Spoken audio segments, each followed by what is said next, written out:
WHO एक summit झाली 115 देशांची आणि त्याचबरोबर पारंपरिक औषधांसाठीचं पहिलं सेंटर जामनगरमध्ये झालेलं आहे. हे भारतासाठी खूप मोठं आहे. ते तुम्ही कसं घडवून आणलं?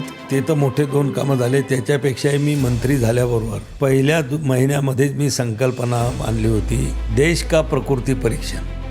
आणि त्याच्यामध्ये आम्ही गिनीज बुकमध्ये 5 रेकॉर्ड प्रस्थापित केलेले. निसर्गामध्ये जे बदल होतात, ऋतूमध्ये जे बदल होतात, त्या प्रकृतीनुसार त्याचे परिणाम आपल्यावर चांगले वाईट त्या ठिकाणी दिसत असतात. म्हणून हे प्रकृती परीक्षणाचा एक भव्य कार्यक्रम देशभर आम्ही केला आणि गिनीज बुक ऑफ वर्ल्डमध्ये त्याचा रेकॉर्ड झाला. हा पहिला कार्यक्रम होता. त्याच्यानंतर WHO सोबत जे ग्लोबल समिट आम्ही जागतिक दिल्ली या ठिकाणी केली. 127 देशाचे प्रतिनिधी त्याच्यामध्ये आले होते. प्रत्येक जण म्हणत होतं की आम्हाला तुमचं आयुर्वेदाचं ज्ञान द्या, आम्हाला तुमचं योगाचं ज्ञान द्या. आणि आज WHOचं जे जागतिक आपल्याला जे ट्रेडिशनल मेडिसिन सेंटर जे आपल्या जामनगरला आहे ते जगातलं एकमेव आहे.